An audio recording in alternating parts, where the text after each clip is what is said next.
So this is our generator. We kind of had to take it apart. First off, we got our old alternator here, GM Delco 12SI out of a 86 GMC truck. We got our bridge rectifier, and our brushes are completely shot. So we're thinking we're going to try and find a new alternator. Probably just going to try to find the same one, but for now we got this one. We're going to see if we can make it work. Before we had made this bracket,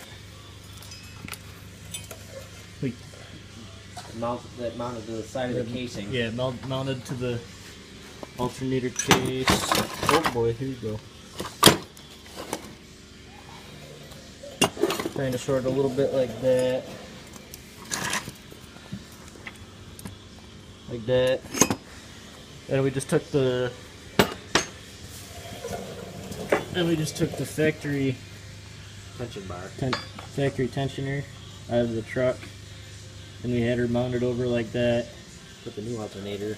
This is a brand new alternator. Out of a 07 Cobalt.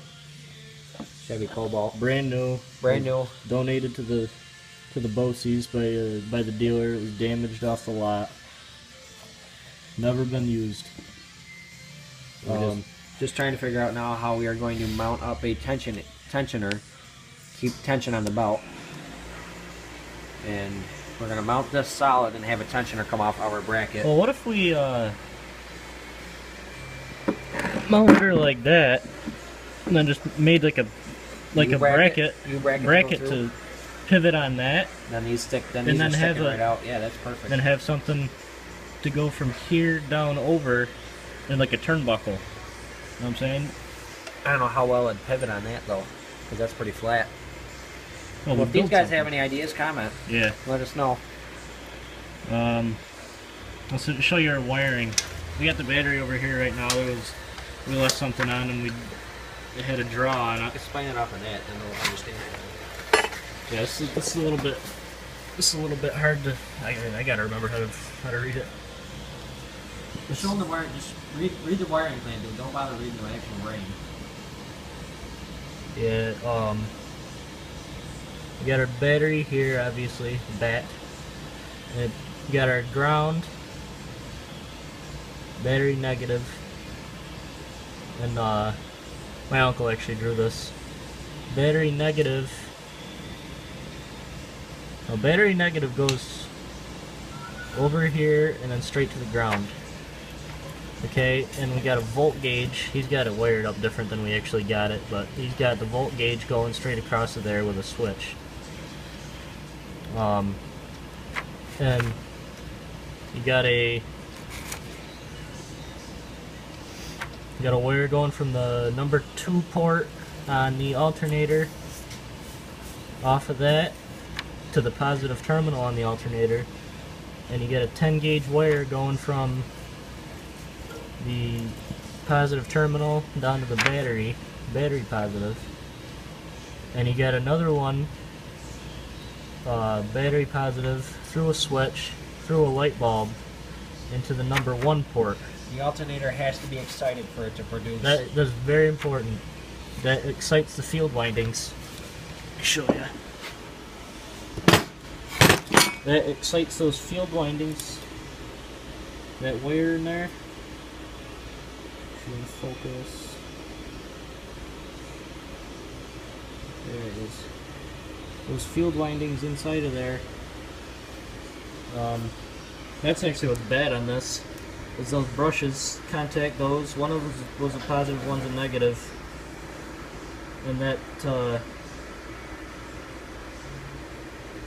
those brushes are what carry the power into those field windings and excite the alternator so it actually create power.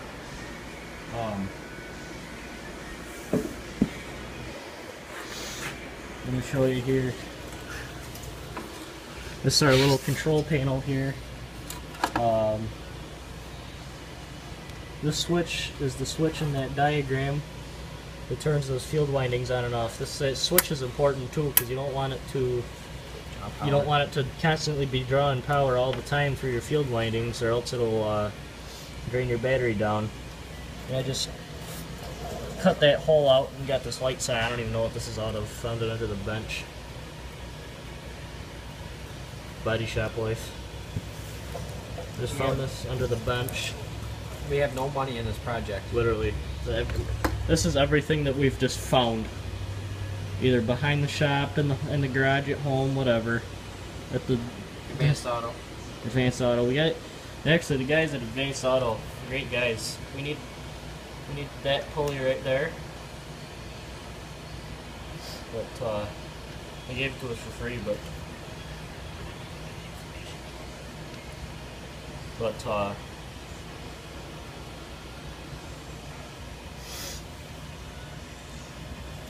we got this volt gauge. My uncle actually ordered that off of the eBay for us. And we just wired that through. We just got wired that up just like you would any other alternator go through, or any other volt gauge. Got it going through a switch. Turn that on and off. Battery's over there right now, so it's charging. I actually shut the charger off for this video. But normally you'd have this wire here, this wire here, going through there, and up to the switch, and from the switch to this light socket through the light bulb, then back over, then plugged into the number 1 port on that alternator. But Still a work in progress. yeah, definitely a work in progress. Good winter project for anybody if you really want to. Yeah, this is great. You could charge batteries off it. Run a power inverter. Run an inverter, which is actually what we're doing. This hunk of shit. So we went to the store. Got this for. It was a return. We didn't know that at the time. Guy gave it to us for 15 bucks. Got home, plugged it in. Nothing happened. We put 4 new 25 amp fuses in it because that's what it had. Put 4 new fuses in it, soldered them all up. Put 12 volt power up to it, started smoking. I had my buddy over here wanted to see it, so I did it again. Freaking thing lit on fire. So, done with that. That was 15 bucks, so not really too concerned. But Definitely spend your money wisely if you're going to buy something good, especially today with the way things are made. exactly.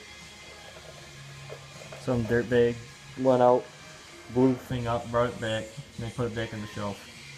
What's that tell you about the company?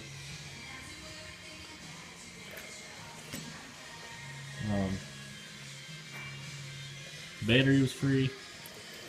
That piece of steel was free, to us anyway.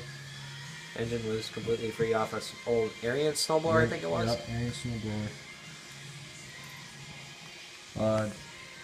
Engine mounts, kind of a low vibration thing, off a old snowmobile my dad had laying around.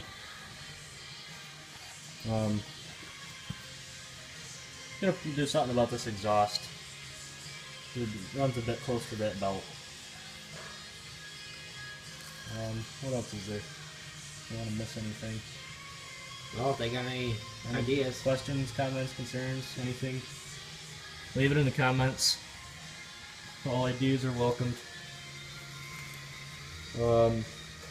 Yeah, we'll give you another update when it's all done. Probably a couple more weeks, maybe. A couple more weeks, hopefully. But yeah, rate, comment, subscribe. Thanks for watching.